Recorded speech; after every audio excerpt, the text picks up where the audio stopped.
one of the things um, that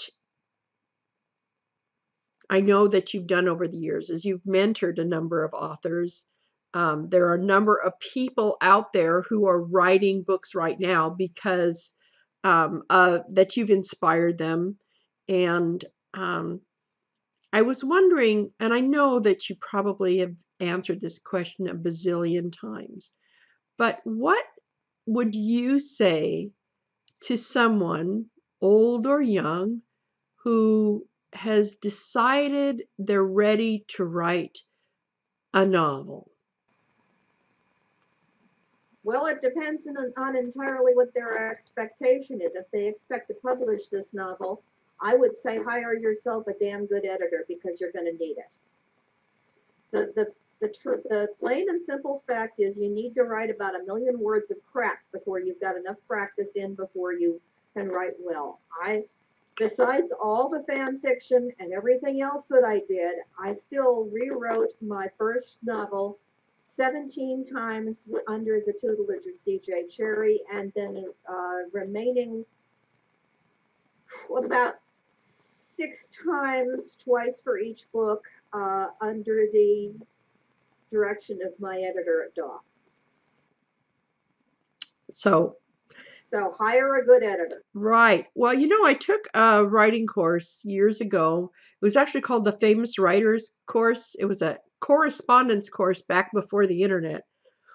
And the one thing that my instructor kept saying, and the one thing that totally got through my head, was that writing is rewriting. Do you agree with that? Oh, absolutely. I mean, you can't work with something that's not on the page. Oh, I love that. That's a great quote. You can't work with something that's not on the page. Um, so you've been to Gen Cons and like that. You've got a gazillion fans that think that you're awesome. Um, but I know that you do some other things besides writing. You're on Quora, and I have only recently been introduced to Quora. What attracts you about Quora?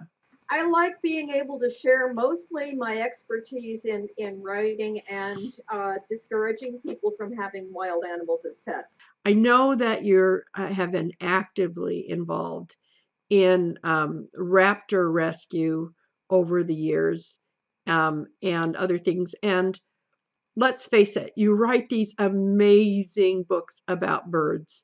And what actually started me thinking about wanting to interview you was I reread the Owl Flight series again about a month and a half ago. And it was on my mind when your name popped up on Quora. And what do you say to somebody who wants a baby owl for Christmas? If you're in the U.S., it's not legal, and you can end up with a $5,000 to $50,000 fine and 10 years in prison if you're caught with one. Well, that's So that's pretty clear. outside of the U.S., it depends upon your country, but owls are terrible pets. They are as dumb as a box of bricks. They are not social. They don't like being petted. They have very unpleasant habits, and you are not a Disney princess, nor are you Harry Potter. The sad fact is that during the Harry Potter craze, a lot of people bought pet owls in the UK where it is legal, and the rehabilitators there are packed to the gills with surrendered owls that people found out how bad a pet they were, and they fear that thousands more just starved to death when they were released by owners that decided they didn't want them anymore. Yeah, that's the problem. Anytime you've got a wild creature that's intended to be in the wild, isn't it? That they're not. So it's wonderful to imagine these things. They're awesome, and owls are some of my favorite birds. I owned a sun conure and loved my Gurgi. He was one of the sweetest little guys. Your But sun conure had 1,000 times more brain than a European eagle owl that stands that tall. mhm, yeah, well, and he was really smart and very sweet and very cuddly and like that. Um, but the fact of the matter is pet ownership, whether it's a bird or a furred animal or whatever, is such a responsibility. And I just wanted to say how much I appreciate how vocal you are about making sure that people understand that particular thing. Thank you. On the one hand, I understand them because you see these lovely animals and you think, oh God, I just love to touch and cuddle and love them. But the fact of the matter is, we're putting thousands and thousands of lovely, cuddly dogs and cats to sleep every year because they're True. not wanted. Just stick to a dog or a cat, or maybe a guinea pig or a rat or something like that, something that has been reliably domesticated. There you go. There you go. So, um, as we discussed, our audience are people who are writing, who want to write. Some of them are struggling along and have the potential to be you someday. So, I guess the last thing that I would like to have you talk about is the writing life. What does it mean to be a successful writer? Well, define success. A writer who has published books that lots of people are reading and can feel like they finished and completed either a book or many books, and that they're doing, I mean, when you write a book, it's your baby and you send it out into the world, and it's like your children. You want to see your children, have a happy life and be successful and people like them and all those kinds of things. As far as being a writer, what is it about being a successful writer that you love the most? I can't say that because right now what you're talking about is someone who in general has published a few books and you can't live on that. So the first thing I would say is if you want to be a successful writer, get yourself a day job that doesn't suck your soul dry and doesn't make you want to open a vein rather than go to work. Because that's the job you're probably going to be having for the rest of your life. Very, very few. All right, the Science Fiction and Fantasy Writers of America periodically does surveys of its writers. And consistently, only 5% of the membership of that organization has ever been able to go as a full-time writer. 5%.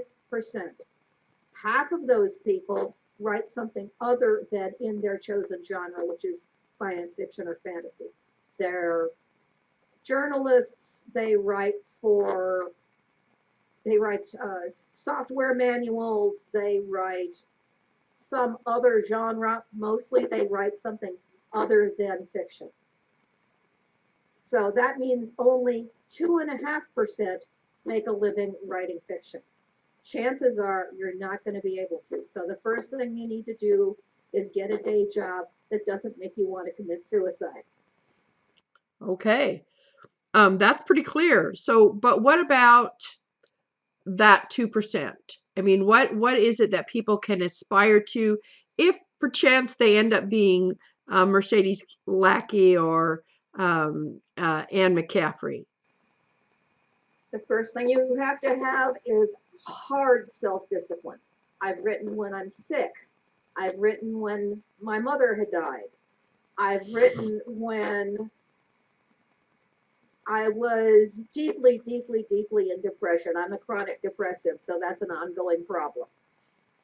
I've written when the power was out and the house was freezing cold and the only power I had was coming from the generator and I plugged my laptop in and I wrote. I've written under every possible. The only time I didn't write was when we were on a cruise and we were caught in the middle of that perfect storm situation that the book was about, that huge. Wow. Yeah, we were caught. The cruise. Fortunately, the cruise ship was a former North Sea military cruiser that had been converted to a cruise ship, so it could handle that kind of stuff. But the only reason I didn't write was because my laptop would have been flying off my lap every about it, but once every 2 minutes. So I didn't write. Plus, we were ordered to be alert at all times for the fact that we might have to abandon ship. So obviously it didn't happen, but we definitely had to be prepared to do that. Having a laptop around would have been just one more thing to get in the way. So that's about the only time I haven't written. You have to be self-disciplined. You have to set yourself a absolute goal of no less than X number of words every single day, no matter what. You have to meet that goal. You have to have. You can't think that the book is your baby and anybody who is mean to it is a nasty, rotten person and you never want to hear from them again, because once that book leaves your hands and goes to the editor, it's no longer yours. From that moment, it becomes something else. Some other person is going to do whatever they're going to do with it, and that includes readers, and you just don't think about it. And you don't worry about it, and you move on to the next book. Don't read reviews.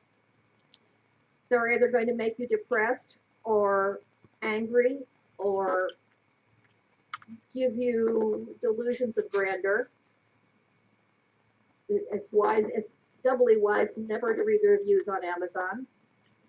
If you become very successful, there will always be people out there who are just going to cut you down for the sake of cutting you down, or because they don't like your politics.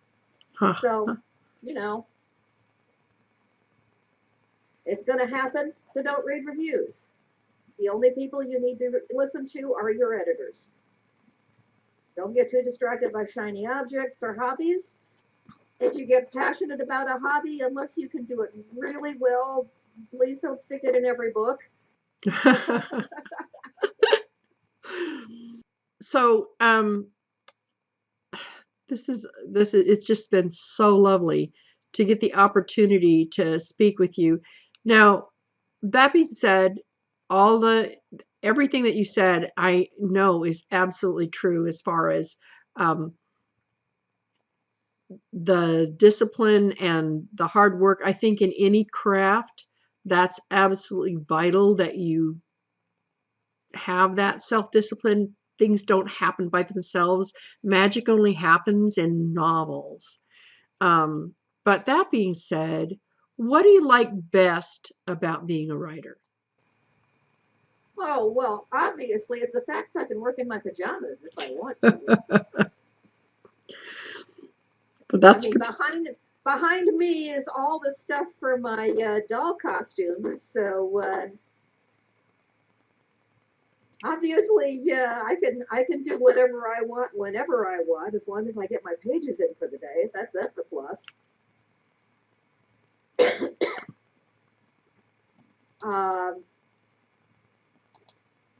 And the fact that I can work from home, and if it's a lousy day, then the worst I have to encounter is when I go out to let the peacocks out of their pen or go out to put the peacocks back in their pen. Otherwise, I don't have to leave the house if it's a lousy day. Yeah.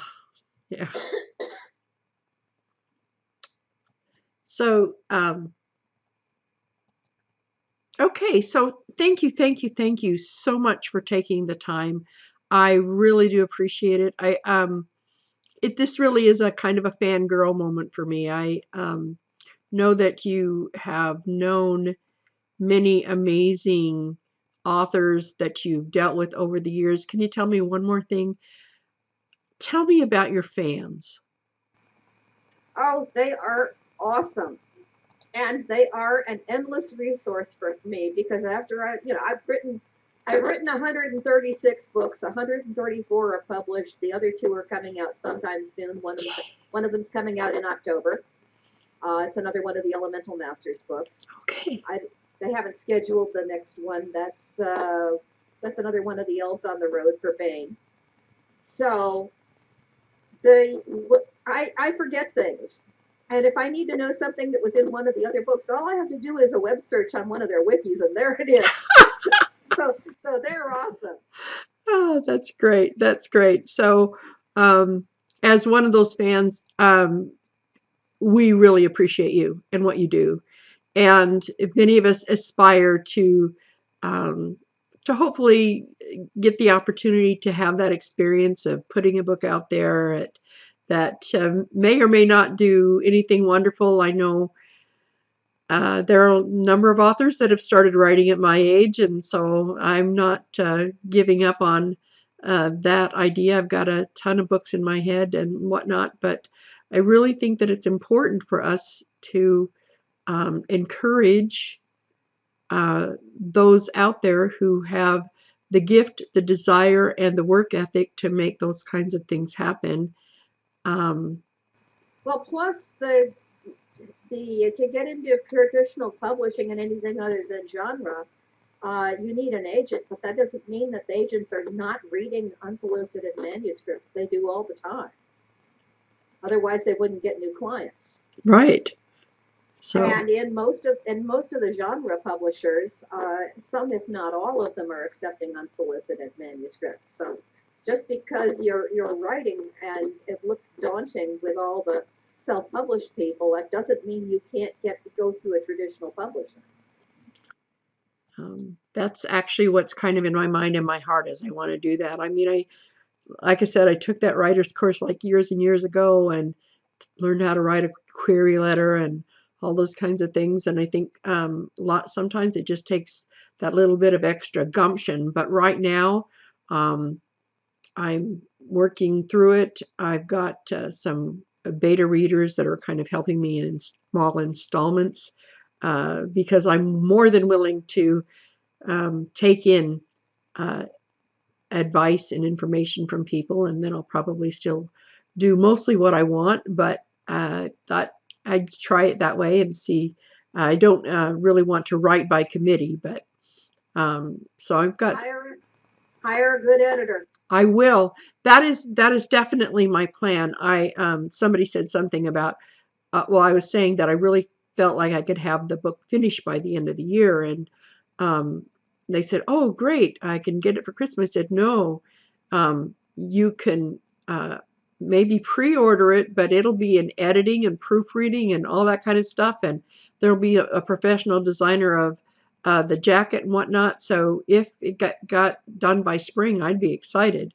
And they were kind of a little puzzled by that. But I've been listening and paying attention to these interviews that we've been doing with various authors, and I think that's the one thing they stress is once you've written the last chapter, you're not even close to done. No, you're not even close to done. So that's good to know that, and if you know that and you don't have that unrealistic expectation, then it's a lot easier, I think, maybe to be patient with the process. Thank you, thank you, thank you. I am just so incredibly grateful, Mercedes, that you took the time to do this with us today.